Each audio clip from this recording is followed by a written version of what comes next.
শেষ মরণ কামড়, ওই মরণ কামড়ে বিষটা ভেঙে দিতে হবে। নির্লজ্জ, সুপ্রিম কোর্ট ওদের বলেছিল তোতা পাখি। আমি যদি ভয় না পাই আপনারা কেন করবেন, ভয় পাবেন?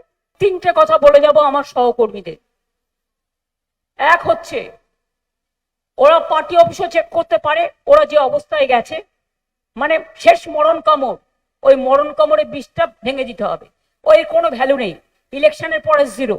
এখন সব দেখাচ্ছে, দেখেছেন আপনারা, ইলেকশনের আগে ইডিটিটি করে, সিবিআই টিবিআই করে, তারপরে আজ পর্যন্ত কোনো কেস ফয়সালা করতে পারে না।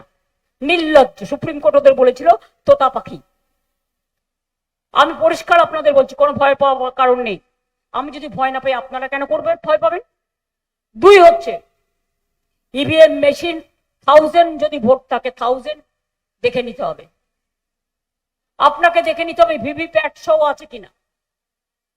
দুই হচ্ছে, আপনাকে দেখে নিতে হবে যে যে পার্টিগুলো দাঁড়িয়েছে সবার দিকে টিপে যার যার ভোট তার জায়গায় যাচ্ছে কিনা।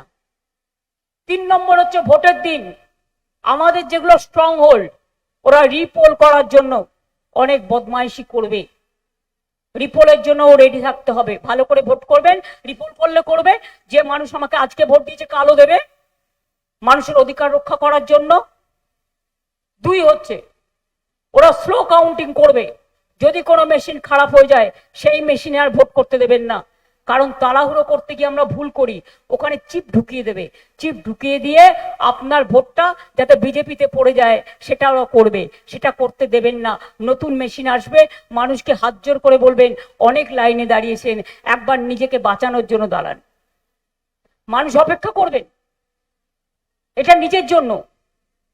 দুই হচ্ছে, কাউন্টিং এ এই 7 দিন 8 দিন যাদের পাহারা দিতে বসাবেন তারা যেন টাকায় বিক্রি না হয়। অনেক টাকা নিয়ে নেমেছে, কাউকে কাউকে 5 লক্ষ 10 লক্ষ দিচ্ছে। এত টাকা একটা গরিব মানুষ খেতে না পেরে তাকে 1 পয়সা দেয় না। আর কিছু এজেন্সি নামিয়েছে, সোশ্যাল নেটওয়ার্ক, গদি মিডিয়া, এরা নানা রকম রিভিউ করবে। ও ডোন্ট কেয়ার। নিজের প্রতি আস্থা রাখুন, বিশ্বাস রাখুন। আমি বাংলায় ঘুরে বেড়াচ্ছি 1 মাস ধরে, আমি মানুষের চোখ চিনি, আমি মানুষের চোখের ভাষা জানি। আমি পরিষ্কার আপনাদের বলছি, তোমরা এত ভোট কেটেছো, আমি সুপ্রিম কোর্টে গিয়ে ফাইট করে আমি 32 লাখ নাম তুলেছিলাম। আবার তারপর গতকাল কোর্ট অর্ডার দিয়েছে বাদবাকিগুলো ট্রিব্যুনালে বিচার হবে। যাদের নাম উঠে যাবে তারা যেন ভোটার লিস্ট পায়, ওই 2 দিন রাতে নজর রেখো, ভোটার স্লিপ এক্সট্রা করে রেখো।